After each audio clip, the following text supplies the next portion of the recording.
सो सब तो पहला जिहड़ा शब्द आ जिहदे बारे अज आपां गल करन जा रहे हां वो आ अरदास।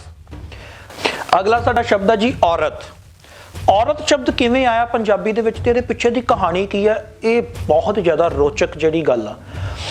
औरत शब्द असल दे विच एक अरबी दा शब्द है। सो अगला साडा शब्द है जी उर्दू।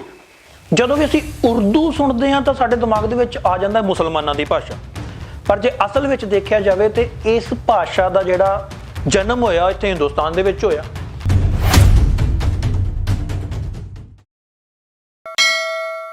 हाँ जी, सत श्री अकाल जी, मैं रॉबिन चीमा स्वागत करदा तुहाडा अपने इस चैनल दे विच। जेकर तुसीं अजे तक साडा चैनल सबसक्राइब नहीं कीता तां किरपा करके हुणे इस चैनल नूं सबसक्राइब करके नाल घंटी वाला बटन जरूर दबा लो। ये साडा तुहाडे नाल वादा है कि इस चैनल उपर तुहानूं बहुत ही विलक्षण ते रोचक जानकारी, खास तौर ते पंजाब ते पंजाबी नाल जुड़ी हुई बहुत ही विलक्षण ते रोचक जानकारी मिलती रहूगी। सो अज असीं गल करन जा रहे हां पंजाबी दे कुछ शब्दां दी कि पंजाबी दे विच जिहड़े शब्द ने वो किवें आए, किद्दां बने। सो पंजाब की भाषा दे विच बहुत सारे ऐसे शब्द ने जिन्हां दे उत्ते अरबी, फारसी, तुर्की इन्हां सब भाषावां दा जिहड़ा प्रभाव देखिया जा सकदा। ਉਹਦਾ ਕਾਰਨ ਇਹ ਆ ਕਿ ਪੰਜਾਬ ਦੇ ਉੱਪਰ ਬਹੁਤ ਸਾਰੇ ਹਮਲੇ ਹੋਏ ਜਿਹੜੇ ਕਿ ਬਾਹਰੋਂ ਹੋਏ।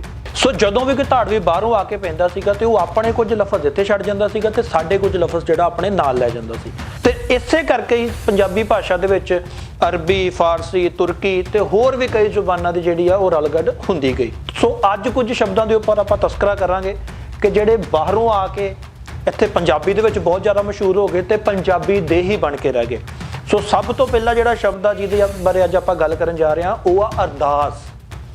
अरदास शब्द बनिया असल विच अर्ज ते दाश्त दो लफ्ज़ां तो लैके। अर्ज जिहड़ा शब्द आ वो आ अरबी दा शब्द ते दाश्त जिहड़ा शब्द आ वो आ फारसी दा शब्द। अर्ज दा मतलब है किसी नूं बेनती करना, किसी कोलों कुछ मंगना, ते दाश्त क्या है, दाश्त का मतलब है प्रगटावा करना, कुछ प्रगटाउणा।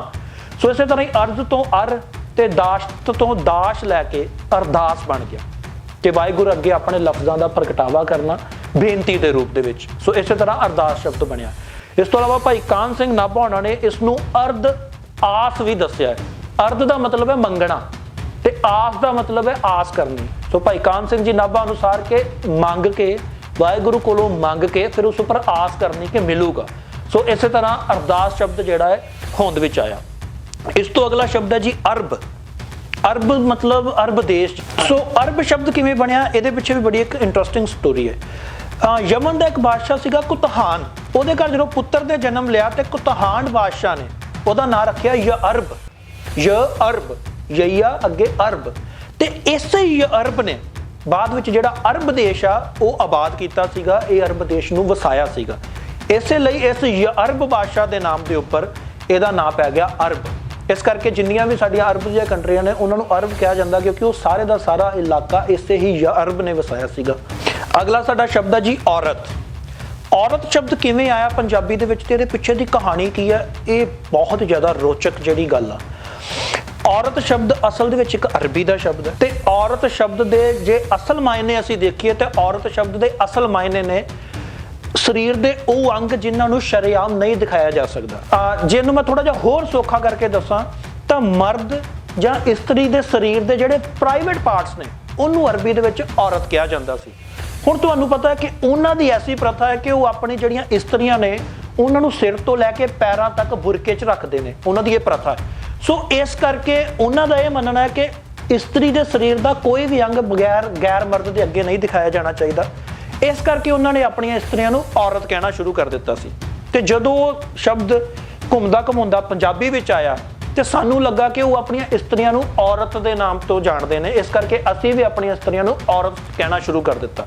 इस तरह यह शब्द बनया पंजाबी का औरत। सो अगला साडा शब्द है जी उर्दू। जदों भी असीं उर्दू सुणदे हां तां साडे दिमाग दे विच आ जांदा मुसलमानां दी भाषा, पर जे असल विच देखिया जावे तो इस भाषा का जिहड़ा जन्म होया इत्थे हिंदुस्तान दे विच होया। ते उर्दू जिहड़ा शब्द है वो उर्दू का है ही नहीं। असल दे विच उर्दू है तुर्की का एक शब्द ते तुर्की दे विच उर्दू कहा जाता है फौज की छोणी नूं। हुण उर्दू भाषा का जन्म किवें होया, उर्दू लफज किवें इहदे लई वरतिया गया, इहदे पिछे बड़ी एक रोचक गल है जी। उर्दू असल दे विच जदों शाहजहान दियां जिहड़ा लश्कर पैंदा हुंदा सी, लश्कर ते फौज दे विच की फर्क हुंदा सीगा कि फौज एक हुंदी है जिहड़ी कि प्रॉपर सिखलाई दे के ट्रेनिंग दे के जिन्होंने भर्ती किया जाता सी वो फौज कहाउंदी आ। पर जिहड़े शाहजहान जां जदों ये मुगल बादशाह लोग आके पैंदे सी ते अपने नाल एक अणघड़त जी फौज लैके आउंदे सी, जिन्हों कि आपां लाम लश्कर भी अज दे समय दे विच इस्तेमाल करते हैं। लश्कर का मतलब हुंदा है कि जिद्दां किसी ने होका दिता कि असीं जंग लड़न चले हैं तो जिन्ने जिन्ने नाल आके रलना वो नाल रलदा जांदा सीगा। सो इस नूं अणघड़त फौज भी कहा जांदा सीगा। जदों अणघड़त फौज बनदी सी ते उहदे विच जिहड़े सिपाही हुंदे सीगे, कोई अरबी बोलदा सी, कोई फारसी बोलता सी, कोई तुर्की बोलता सी, कोई भाषा बोलता सी, कोई भाषा बोलता सी। जदों ये सारियां भाषा रल के एक मलगोबा जिहा बन गया तो फिर लोगों ने इहनूं उर्दू कहना शुरू कर दिता कि फौजियां दी जबान आ। उर्दू का असल मतलब हुंदा फौजी, फौजियां दी जबान। तो लोगों ने कहना शुरू कर दिता कि फौजियां दी जबान आ, उर्दू की भाषा। हुण जदों इहदा जन्म होया तो हिंदुस्तान दे विच होया ते इहदी लिपि उन्होंने जदों इहनूं लिखण दे लिपि वरती तो लिपि इन्होंने वो वरती जिहड़ी सज्जे तो खब्बे पासे जाती है, अल्फ बे पे से ते टे। ते जन्म इहदा हिंदुस्तान दे विच होया, इसे करके ये हिंदी दे बहुत ज़्यादा करीब। जिवें तुसीं पाकिस्तान दे विच जां जिहड़े लोग उर्दू बोलदे ने, जदों तुसीं उन्हां नूं बोलदे सुणदे हो तो इदां लगदा जिवें वो हिंदी बोलदे होण। हिंदी च ते उर्दू दे विच सिर्फ इन्ना की फर्क है कि जदों असीं हिंदी बोलदे हां ते उहदे विच असीं संस्कृत दे शब्दां दी ज़्यादा वरतों करदे हां, पर जदों असीं उर्दू बोलदे हां ते उहदे विच असीं अरबी, फारसी, तुर्की ते होर मिलगोबा शब्दां दा इस्तेमाल करदे हां। इसे लई उर्दू ते हिंदी ये दोवें भाषावां बड़ियां ही नेड़े नेड़े जापदियां ने सानूं। अशके जिहड़ा कि असीं पंजाबी मतलब कह लो भी बड़ी खुशी च आके ਉਹਦਾ इस्तेमाल करते हैं उस शब्द का भी अशके जवाना तेरे। असल में अशके शब्द बनया है आशिक तो, फारसी जुबान का लफज है। आशिक तुहानूं पता इश्क करने वाला। सो ये जदों असीं किसी की कला तो या किसी की कलाकारी तो बहुत ज़्यादा मोहित हो जाते हैं तो असीं कहने अशके जवाना। सो ਉਹਦਾ मतलब ये हुंदा कि मैं तेरा आशिक हो गया, मैनूं इश्क हो गया तेरी कला दे नाल। इस करके ये भी शब्द जदों संखेप हुंदा गया, विगड़दा गया तो ये फिर अशके जवाना बन गया या अशके बन गया। असल दे विच इस शब्द दे असल मतलब सीगे आशिक। अगला जिहड़ा साडा शब्द है वो है जी अस्तर।